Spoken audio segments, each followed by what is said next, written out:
Alleluia. Salve, buongiorno, buonasera. Eccomi di nuovo. Il messaggio di oggi è una profezia che riguarda proprio la Francia. La notte di sabato 11 giugno 2016, che va alla mattina di domenica 12 giugno 2016, il Signore mi ha fatto vedere una visione in un sogno. In un sogno mi ha fatto vedere qualcosa che riguarda la Francia. Alleluia. Ringrazio Dio per la sua bontà, la sua pazienza e la sua fedeltà, per tutto l'amore che ha per tutti i popoli. Nel nome di Gesù.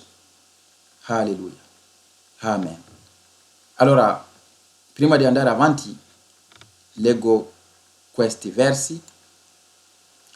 1 Timoteo capitolo 2, versi 5 e 6. Infatti, c'è un solo Dio e anche un solo mediatore fra Dio e gli uomini, Cristo Gesù uomo, che ha dato se stesso come prezzo di riscatto per tutti. Alleluia. Comincio con questo perché adesso tante persone sono proprio perduti. La gente è proprio come si dice, la gente è proprio persa perché c'è molta persona che dice che Dio non esiste. La gente si fida alla scienza, alla ricchezza, a tutte le cose, tranne a Dio. Mentre Dio c'è, basta guardare intorno, basta guardare, alzare la testa e vedere il cielo, la luna, tutte queste cose che sono intorno a noi, animali, alberi, esseri umani, noi stessi guardiamo, è Dio che ci dà respiro. Alleluia. Però il mondo adesso è proprio andata perduta. Il mondo è perduto proprio. E la gente si mette a fare tutti i tipi di cose, ogni cosa che non piacciono a Dio. Peccati, cattiverie, iniquità, tutte cose che Dio non vuole. Per sapere cosa è peccato, cosa non è peccato, è facile. Quando facciamo le cose male, lo sappiamo perché Dio ci ha dato la coscienza per questo. E leggendo la Bibbia possiamo anche vedere tante cose che Dio non vuole. Quando vediamo nel libro di Esodio, anche il capitolo 20, ci fa proprio un elenco di cose che dobbiamo evitare. Alleluia. Quindi, fratelli e sorelle, Dio c'è. Dio c'è. Allora, prima di dare il messaggio di stasera, leggo ancora qualche due passaggi, così dirò cosa Dio mi ha fatto vedere. Dio esiste ed è potente, onnipotente. Dio è potentissimo, ha tutti i poteri nel mondo e nei cieli. Leggiamo Salmi 33, versi 4 a 15. Poiché la parola del Signore è retta e tutta l'opera sua è fatta con fedeltà. Egli ama la giustizia e l'equità. La terra è piena della benevolenza del Signore. I cieli furono fatti dalla parola del Signore e tutti il loro esercito dal soffio della sua bocca. Egli ammassò le acque del mare come in un mucchio, richiuse gli oceani in serbatoi. Tutta la terra tema il Signore. Davanti a lui abbiamo timore tutti gli abitanti del mondo. Poiché egli parlò e la cosa fu, egli comandò e la cosa apparve. Il Signore rende vano il volere delle nazioni, egli annulla i disegni dei popoli. La volontà del Signore sussiste per sempre. I disegni del suo cuore durano d'età in età. Beata la nazione il cui Dio è il Signore. Beato il popolo che Elia ha scelto per sua eredità. Il Signore guarda dal cielo e lì vede tutti i figli degli uomini. Dal luogo della sua dimora osserva tutti gli abitanti della terra. Egli ha formato il cuore di tutti e li osserva tutte le loro opere. Alleluia. Questo descrive come Dio è potente, perché Dio sa tutto e dal suo regno vede tutte le persone, ogni singola persona, cosa fa, cosa pensa, cosa dice, Dio lo sa. Non possiamo fare niente senza che Dio lo sappia. E Dio è sovrano e fa ciò che vuole, ciò che gli piace. Dio non ha conto da rendere a nessuno. Però è potentissimo e nel frattempo è pieno di compassione, d'amore e di pazienza. Alleluia. Vediamo un altro verso, così dico il messaggio. Amos, il profeta Amos, capitolo 3, il verso 7. Poiché il Signore Dio non fa nulla senza rivelare il suo segreto ai suoi servi, i profeti. Quindi Dio è potentissimo, sovrano, però è, come ho detto, è dolcissimo, molto paziente, pieno di bontà, di misericordia e di compassione. Quando fa qualcosa, ci allerta, ci avvisa, ci informa. E così Dio, prima di fare qualcosa, informa il popolo tramite i suoi servi. Quindi il messaggio da trasmettere da parte del Signore è questo. Nella notte di sabato 11 giugno 2016, che va alla mattina del domenica 12 giugno 2016, nel sogno ho visto una visione. Ho visto la Francia in fuoco. Ho visto proprio queste case grandi, questi building grandi che hanno preso fuoco.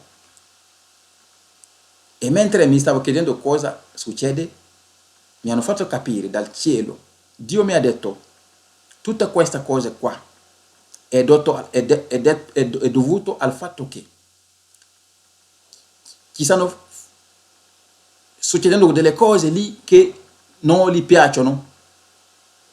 Peccati, cattiverie, ingiustizia, tutte queste cose qua che sono lì che lui non vuole. È per quello che lui sta per bruciare. Sì, lui sta per picchiare proprio dal cielo la Francia. Allora, so che in Francia ci sono tante persone che parlano italiano, ci sono tanti italiani in Francia. Ho fatto il video in francese e ho pensato a fare anche in italiano. Poi comunque siamo tutti un popolo. Quindi quando va male in Francia, va male anche altrove, va anche male in Italia. Quindi siamo tutti popoli di Dio, fratelli e sorelle. Quindi ho trovato importante trasmettere il messaggio anche in lingua italiana. Quindi è questo il messaggio che avevo da trasmettere da parte di Dio a tutti i popoli che sono in Francia. Ho visto la Francia prendere fuoco. Non è un buon segno. Questo è in spirito. Cosa vuol dire? Vuol dire che questo è il futuro. Sta per accadere. Non so quando, però è qualcosa che sta arrivando. È nel futuro. Il fuoco. Ho visto delle case grandi, dei building che stanno prendendo fuoco. Poi mi hanno detto che è a causa dei peccati, a causa dei comportamenti della gente che vive lì, che Dio ha detto adesso basta, non ce lo fa più e basta, quindi sta per bruciare. Allora, popoli che voi che siete in Francia, il momento è vostro di vedere e avvenire a Dio. Non è la prima volta. Dio è lo stesso perché Dio non cambia. Se leggete la Bibbia vedrete che cose come queste hanno accaduto e Dio ha avuto lo stesso comportamento, perché Dio non cambia. Dio non fa favoritismo. Ciò che fa nella Bibbia lo fa anche adesso. Ciò che ha fatto a Israele lo fa a Francia, Italia, Mali, Canada. Dio è lo stesso, Dio non cambia. E noi che stiamo cambiando, Dio non cambia. Se vedete nella Bibbia il profeta Giona, il capitolo 3, riguardo la città di Ninive. Vediamo insieme. Verse 1 a 10, tutto il capitolo. La parola del Signore fu rivolta a Giona per la seconda volta, in questi termini. Alzati, va a Ninive, la gran città, e proclama loro quello che io ti comando. Giona partì e andò a Ninive, come il Signore aveva ordinato. Ninive era una città grande davanti a Dio. Ci volevano 3 giorni di cammino per attraversarla. Giona cominciò a inoltrarsi nella città per una giornata di cammino e proclamava: ancora 40 giorni e Ninive sarà distrutta. I niniviti credettero a Dio, proclamarono un digiuno e si vestirono di sacchi, tutti dal più grande al più piccolo. E poiché la notizia era giunta al re di Ninive, questi si alzò dal trono, si tolse il mantello di disso, si coprì di sacco e si mise seduto sulla cenere. Poi, per decreto del re e dei suoi grandi, fu reso noto in Ninive un ordine di questo tipo: uomini e animali, armenti e greggi, non assaggino nulla, non vadano al pascolo e non bevano acqua. Uomini e animali si coprono di sacco e gridano a Dio con forza. Ognuno si converta dalla sua malvagità e dalla violenza compiuta dalle sue mani. Forse Dio si ricrederà, si ripenterà e spegnerà la sua ira ardente, così che noi non periamo.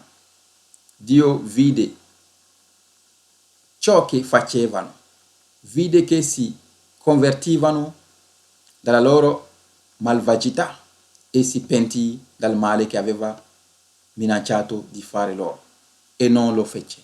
Alleluia!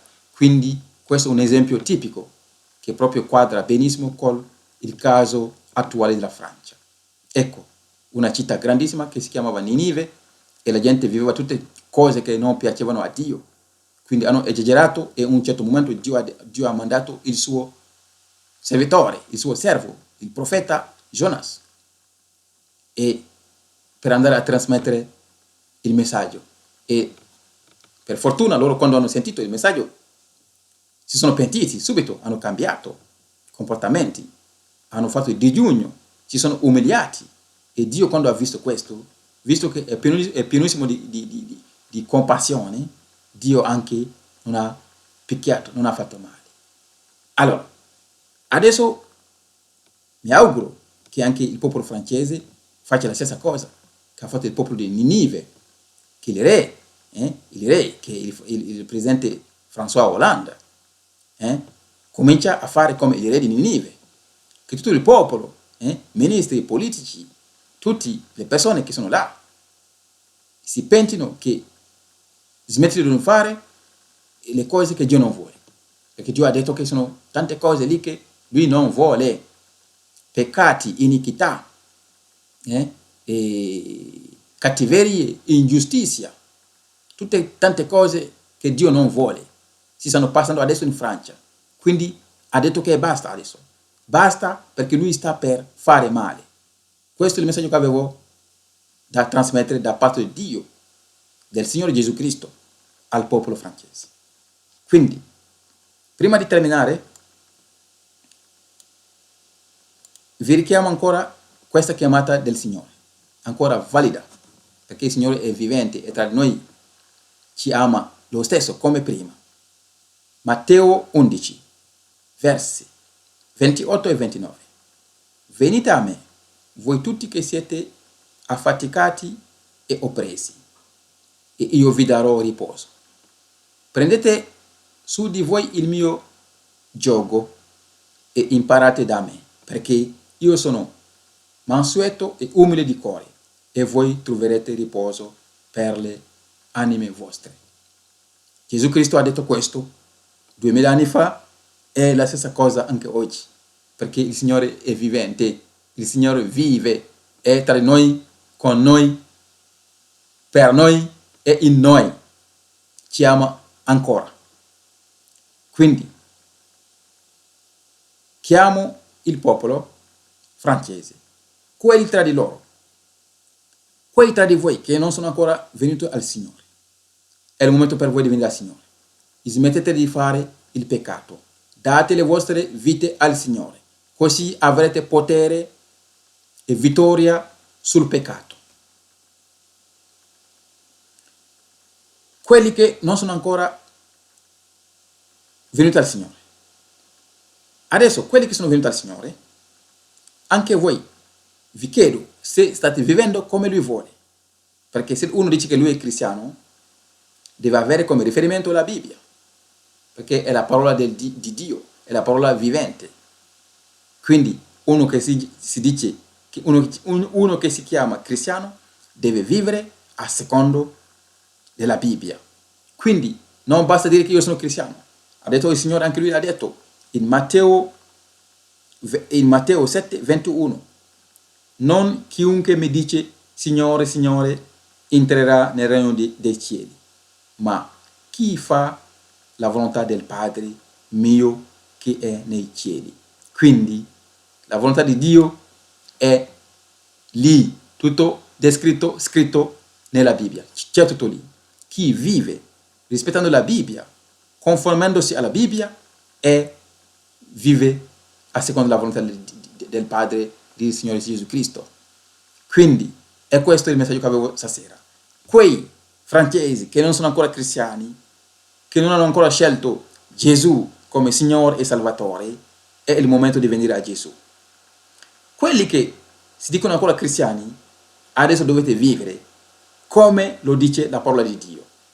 Proprio come lo dice la parola di Dio. Non basta chiamarsi con un nome cristiano, ma è vivere e conoscere la parola di Dio e metterla in pratica, punto per punto. E questo è il messaggio che avevo stasera per voi. Dio vi benedica, nel nome di Gesù Cristo, che ci ama tanto. Amen.